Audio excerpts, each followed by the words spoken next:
No one understands the value of a firefighter more than one who has been saved by a first responder and rescuer. If your life or property has ever been threatened by fire or a ghastly road accident, then you know the crucial role these heroes play. They rush into burning buildings to do the necessary, sometimes at the peril of their lives. Some sustain injuries while others even die in the line of duty. For these and other reasons, officers of the Ghana National Fire Service are calling for the establishment of a special emergency medical intervention fund. This will provide immediate financial assistance to treat officers who sustain injuries or get sick in the line of duty. In this report, our reporter Juliet Mitchell-Edmond spends a day getting to know what life is like as a firefighter, especially for those who unfortunately sustain injuries in the process of saving lives and property. In the service, they are known as the bravest men who survived horrific blazes and lived to tell the account, but with lifelong scars.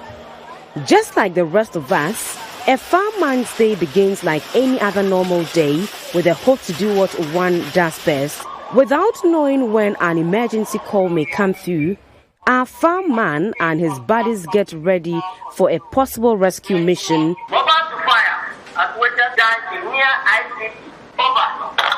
They arm themselves in their turnout gear: boots, trousers, jacket, gloves and helmet.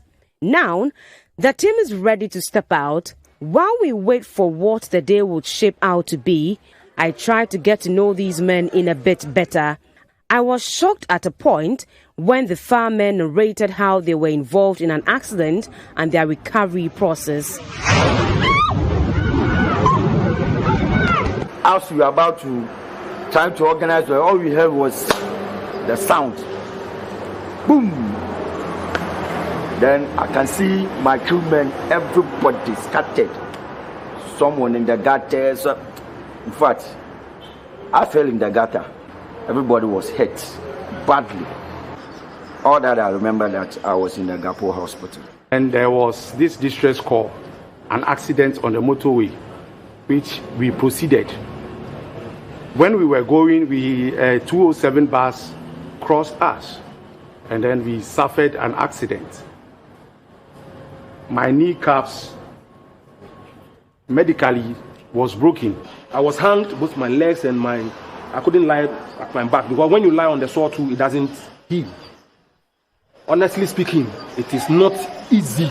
Because when they start my dressing from 8, they finish sometime 2 p.m. With the injuries, some were scarred for life. They tell us that their deformity affected their families, as some family members had to quit their jobs to take care of them. Despite the hazards that come with being a smoke jumper, personnel also have to contend with other challenges. Inadequate personal protection equipment, PPE, is a major one. We are told that many personnel do not have personal PPE, and so sharing is common. Coming into direct contact with smoke, which contains carbon monoxide and other toxic gases from burning substances, has always been part of a fire scene. Most of these firemen go to the field without the necessary breathing apparatus and face mask. The PPE that we wore, when I wore and I go home, the same person will take over from me, will want the same PPE. Everything, the face mask and everything. Even when I send it to fire and the thing is wet, when you count, there's none. At least everybody should have his own face mask, because I breathe into it. According to them, the Ghana National Fire Service refunds all the money spent during hospitalization, and they also get a workman's compensation where applicable. But there is no special fire emergency fund to cater for them after an injury. There is also no comprehensive insurance for firemen in the country. They also say even where a refund is applied for, the paperwork takes a while, and they sometimes have to borrow to cover their bills before money expended is refunded. As and when we receive money for goods and services, we also make the payment to personnel. And sometimes the goods and services do not come on time. And that is why normally there are delays. For the injured that end up with some physical disfigurements, even attending social functions sometimes becomes difficult, and the psychological trauma is telling. In the premises of people, you feel like, Charlie, you look at yourself. Look at how I was. And I just heard the sound of a matches, just the small flame of light. I will either fall down or try to run away. You see, me fire lamp and I'm me. You see, kids, they normally make fun of certain things. When I get out in the room, they'll be calling me Al-Qaeda robot. Because when you call me, I can't just turn the head. I have to turn the whole body. We reached out to the Director of Public Relations at the Ghana National Fire Service, ACFO1 Timothy Osafo-Efum, for some answers. The minimum the state can do for us is to get us proper and adequate healthcare system to take care of the fire officer.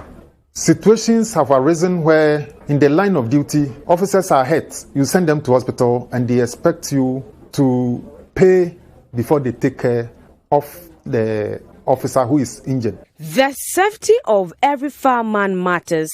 How important is their safety to Ghana National Fire Service? Perhaps now is the time to think about the actual risk that firemen take whenever they are called upon to save the lives and property of unknown people. The slogan of the Ghana National Fire Service is "We don't take cover." What others run away from, we run towards. A fireman is a friend. Stop attacking firefighters. A fireman is an angel sent from God to save you. But to these men, their friendship sometimes turns out to be an attack from the public. From statistics from the Ghana National Fire Service, more than 40 firemen are injured, with over 10 losing their lives each year. So far, over 90 of the injured men have received their workman compensation. The life of fireman matters, but who rescues the rescuer? The forgotten heroes deserve better. When you bow your head in prayer, say a word for the fireman, because that firefighter might save you one day.